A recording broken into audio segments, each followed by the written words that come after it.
निःशुल्क रूप से मिलनी चाहिए। क्योंकि एक बार को आप सोचिए, आखिर उस बच्चे की गलती क्या होती है जो एक गरीब घर में पैदा होता है और उसको बेहतर शिक्षा से वंचित होना पड़ता है। शिक्षा के सामने एक पैसे की दीवार खड़ी है, जो जितनी ऊंची दीवार लांघ सकता है, जो जितना अधिक पैसा शिक्षा पे खर्च कर सकता है, वो उतनी बेहतर शिक्षा पा सकता है। लेकिन अगर एक देश एक है, लोकतांत्रिक देश है, तो शिक्षा भी सबको एक समान रूप से तो मिलनी ही चाहिए।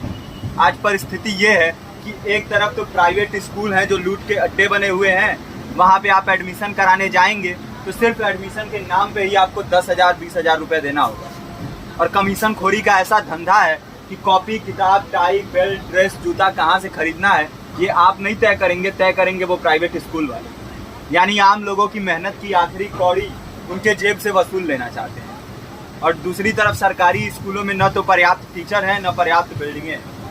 2019 का ही ये पुराना आंकड़ा है कि हर 100 में से 52 स्कूलों में या तो एक टीचर है या 2 टीचर हैं। और उन्हीं टीचरों के ऊपर जिम्मेदारी थोप दी जाती है कि जनगणना करो, मतगणना करो, पशुगणना करो, तमाम काम करवाए जाते हैं। और 19 के बाद से तब से कितने टीचर रिटायर हुए होंगे और 18 के बाद से कोई टीचर की वैकेंसी भी नहीं है। आप खुद भी सोच सकते हैं ये परिस्थिति और कितनी बिगड़ी हो। इसीलिए हम लोग ये मांग उठा रहे हैं, चाहे कोई राष्ट्रपति का बच्चा हो या किसी मजदूर का, सबको शिक्षा एक समान मिलनी चाहिए और निःशुल्क रूप से मिलनी चाहिए। प्रेमचंद ने अपने दौर में भी कहा था कि एक सभ्य समाज में ऊंची से ऊंची तालीम मुफ्त होनी चाहिए और इसका पूरा खर्च गवर्नमेंट को उठाना चाहिए। क्योंकि हमारे देश को फौज से ज़्यादा आवश्यकता तालीम की है। और शिक्षा से जुड़ता हुआ ही दूसरा मुद्दा हम लोग उठा रहे हैं। दूसरा मुद्दा है रोजगार का। रोजगार की परिस्थिति ये है कि आज सरकारी सेक्टर हो या प्राइवेट, सब कुछ ठेका संविदा के हवाले किया जा रहा है। परमानेंट नौकरियां लगातार घटाई जा रही हैं। इसी रेलवे में 1995 के आसपास लगभग 18.5 लाख कर्मचारी काम करते थे, लेकिन आज उनकी संख्या 12 लाख थी। आप खुद भी सोच सकते हैं कितने बड़े पैमाने पे परमानेंट पदों को घटाया जा रहा है। और आज आलम ये है, एक तरफ लाखों पद खाली पड़े हैं, फिर भी कोई वैकेंसी नहीं निकलती। जो वैकेंसियां निकलती हैं उनमें भ्रष्टाचार होता है, पेपर लीक हो जाते हैं।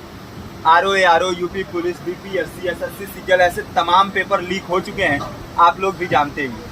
अभी नीट की धांधली में ये पता चला कि एक एक पेपर 30 लाख से 50-50 लाख रुपए में बेचा गया। हम और आप तो ये पैसा नहीं दे सकते।